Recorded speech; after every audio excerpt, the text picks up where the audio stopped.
Good morning, everyone. We are delighted to be relaunching the Personal Assistance Network Scotland this morning. We have been funded by the Scottish Government from the beginning, but the organisation being launched today is and will be different to what has gone before. And if I put the first slide up here, I'm going the wrong way. There we go. The first thing I'd like to point out is our telephone number and our email address has changed. So just to point that out. But the network of today and the future is a new membership services organisation that will build a free membership community that will be for PAs, influenced by PAs, and evolve in the way that PAs want it to. We're a bit ambitious. We want all PAs to join, and we want all PAs to feel supported and to know where to come when they need support or guidance. In 2021, in response to the independent review of adult social care by Derek Feely, the PA Programme Board was created, and PANS is proud to be a founder member. The shared aim of the board is to ensure that PAs are better recognised and supported as part of the wider social care workforce. One of the benefits of having the PA Programme Board that it leads to some great co-production work, and Donald mentioned some of it earlier on, but from a PA's perspective, there's been the creation of a roughly quarterly PA newsletter. There's a new dedicated PA vacancy page on the My Job Scotland website. There's the creation of the PA training framework, and there's PA-specific information on the National Wellbeing Hub. So that's all great stuff. And it was also agreed to create a membership community for PAs that would allow their voice to be heard, captured and listened to. And it seemed like a natural progression for the existing network, i.e. us, to evolve and create the membership community. So why a membership organisation, you might ask? And the answer I give to that is that Scotland is a big place and we're a small team. And despite our best efforts over the years, including successfully working in partnership with SDS organisations and local authorities, all too often word about our network and the support that we provide would reach PAs when it was too late, or sometimes not at all. So we want to change that. And the good news is we're not starting from scratch. We've been issuing PA ID badges for 2 years now, and we already have over 1,200 badges issued. So the good news to those people are you're already members. You have already joined. We have listened to what PAs have said, and we anticipate that becoming a PANS member will give PAs a sense of recognition, a sense of being part of a growing community, have the opportunity to link up with their peers, share ideas, and reduce the feeling of having no support. We've created a number of member benefits designed to help attract PAs to become members, and we also hope that as our membership numbers grow, then more benefits can be added. Membership numbers can be a very attractive commodity to retailers, leisure outlets and restaurant owners. So we hope to build on these. But I would like to go over some of the benefits that are available now to PANS members. So all new members will get a free PA ID badge, and this will allow PAs to show who they are and to give them a sense that they're recognised as part of the vital social care workforce in Scotland. Each new badge will include the individual's photograph and a unique membership number. We also recommend MCare Training, who are based in Glasgow, and they specialise in some of the courses that can be compulsory for a PA, and where they really do well is they provide group bookings, and they've got trainers who are willing to travel across anywhere in Scotland. And by doing a group booking, if you can get a group of PAs all wanting to do the same training, it can almost half the cost of having each individual PAs booking on their own. And they're currently offering 10% discount to PANS members. MCare will complement the new training framework when it's in place, particularly, as I say, with the compulsory certification that some PAs need. The next thing is PAN's mediation. So we will offer all members an informal mediation service to try and resolve any work-related disputes or problems fairly and impartially to help prevent matters going too far. We've done this in the past and we've been fairly successful at it. Not 100%, I have to say, but we are fairly successful. And for the process to work well, there is always a necessity for all parties to be coming to the table hoping to resolve matters. And in this instance as well, we would welcome the relevant employer support organisation to be part of that reconciliation process. I'll go on to, there's two kind of main discount cards out there at the moment, and we will be offering straight away to members access to the Blue Sky card. Now, the Blue Sky card is an alternative to probably the more well-known Blue Light card, and it offers a variety of similar discounts. We recently completed a 3-month test phase with a group of PAs who all signed up to receive their card, and the feedback that we got from them has shown that having access to a discount card does give PAs a sense of being recognised. The card was very easy to order and very quick to arrive, and the only kind of downside that was fed back to us is that some PAs reported that they were a wee bit disappointed that a lot of the local shops didn't recognise it. Now, it could be that the card is still relatively new and is just not as well established as the Blue Light version, and maybe things will get better as time goes on. Moving on to the Blue Light card, there is some good news, as we've received recently notice that it looks like, and I will emphasise, looks like, PAs will have access to the Blue Light card. The main concern that the Blue Light people had was that how would they verify if someone applied for a Blue Light card? How do they verify that a PA is actually a PA?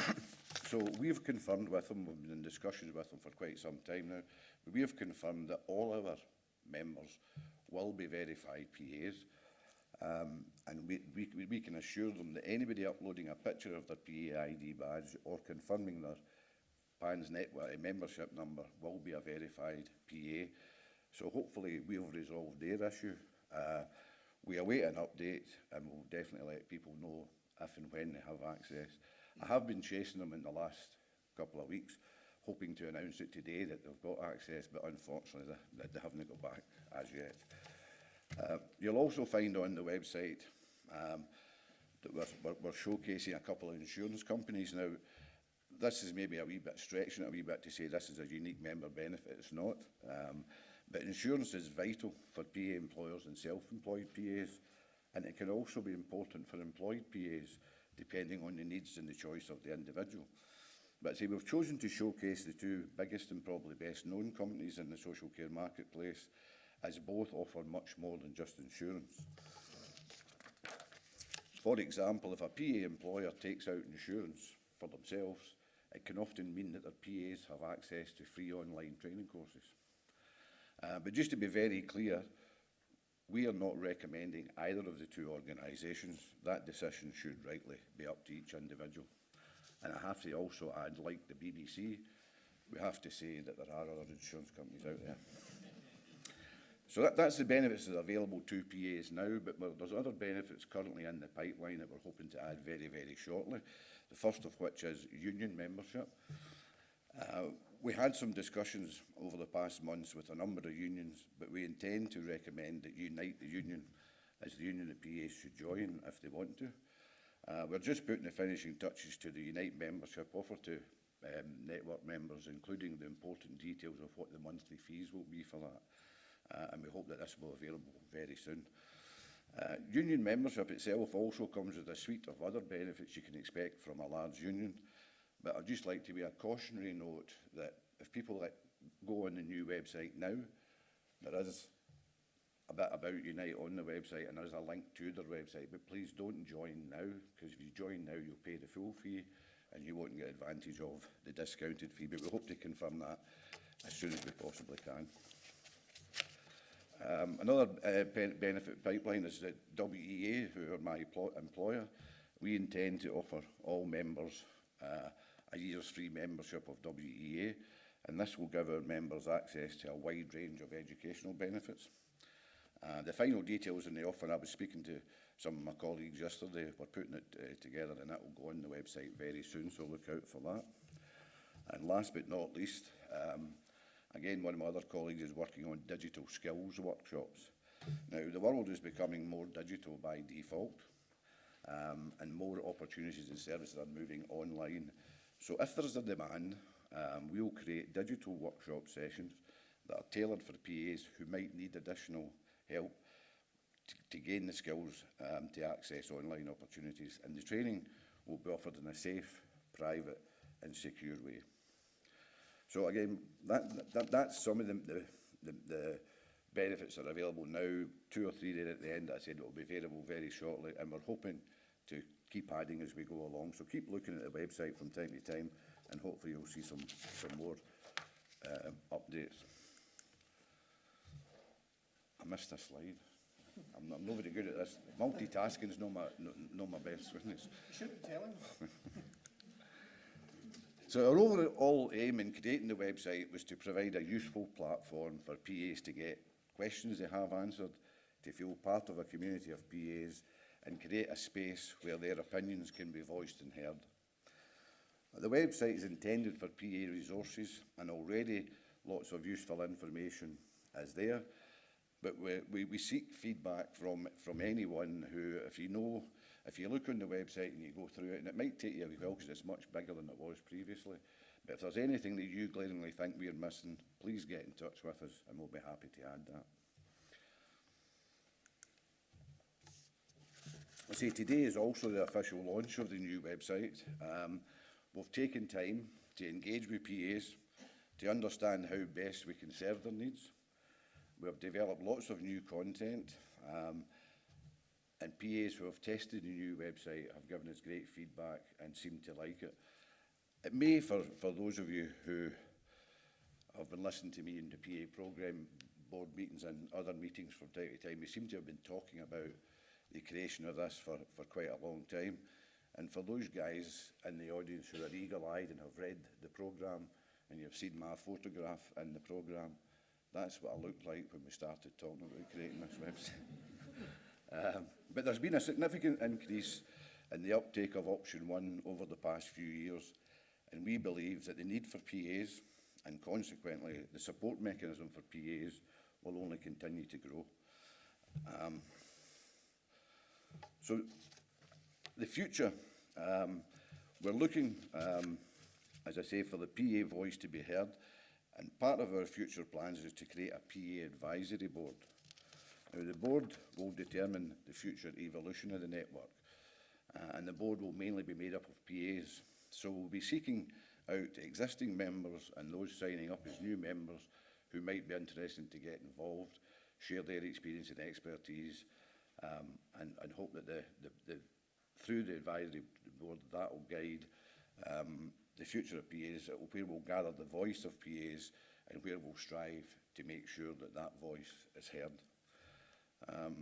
But our main aim in launching the new membership of here today is to ask for your support, along with that from all the SDS organisations, SDSS, local authorities, anyone at all. Spread the word countrywide. And we want to attract all PAs to members, but we're very much aware that some PAs might want to join, just so as they know where we are if they ever need us, but they don't really want to get involved in anything, and that's fine.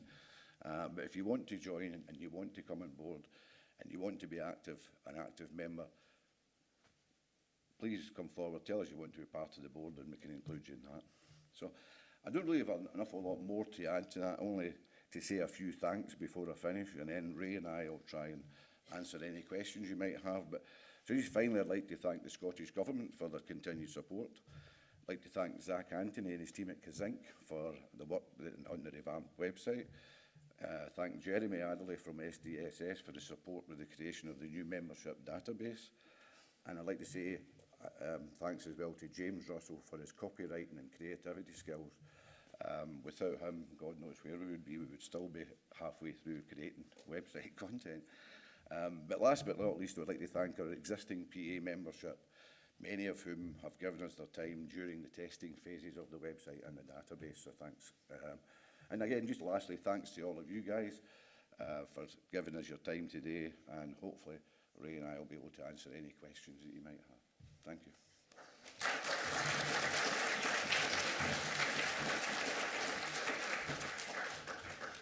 Oh, I knew we stole that. So does anybody have a question for Les about the PA network? One thing before we do go to that, Les, can you give us a reminder of the web address? It's the same as it always been. It's www.panetworkscotland.org.uk. panetworkscotland.org.uk. I'll go back to the very start. I maybe didn't keep it up there longer. There you go.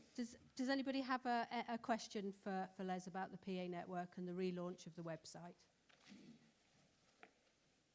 Must have done a great job, eh? Yep. So we have one at the back. Thank you very much. Thanks again for the opportunity to ask a question. I guess I was just thinking, Les, how do we, you know, the unique relationship between PAs and the person that employs them is quite a very unique relationship.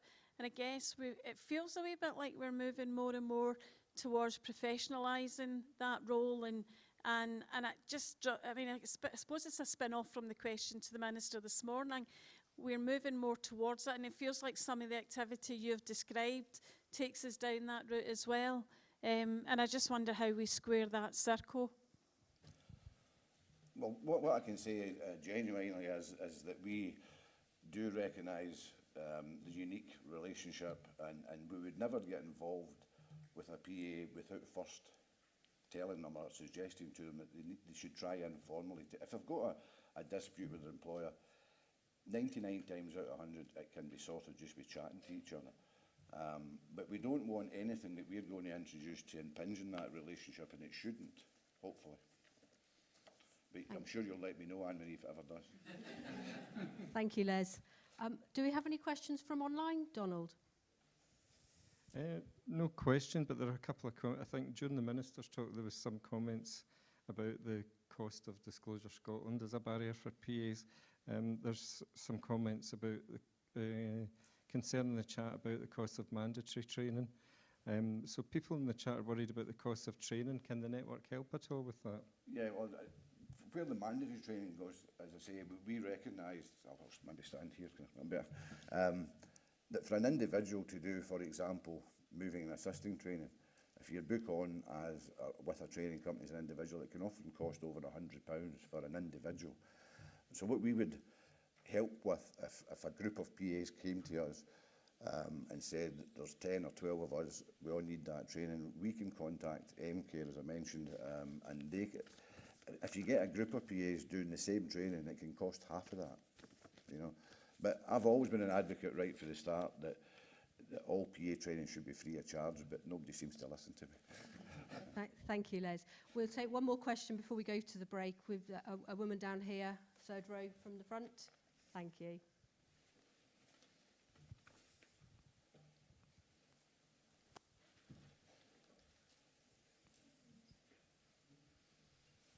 Hi, also Kilmarnock, so hi. My question's round about pooling budgets, because I hear people talking about that and I never can get my head round of it. So I manage a team for my brother, and I'm really aware that we have a really good budget, thanks Anne-Marie. So I have a wealthy training budget, and I'm often aware that I'm paying for in-house training when there's possibly 5 or 6 spaces still left around the table. Is there a way to, in the network, is there a way for me to get to know who else might like that training? Well, yeah, you could come to us and we could put it on the website and put it on our social media that there are spaces available, particularly if they are available free. I'm quite sure people would jump at the chance. But yeah, please get in touch with us and let us know the details, and we're quite happy to go help in any way we can.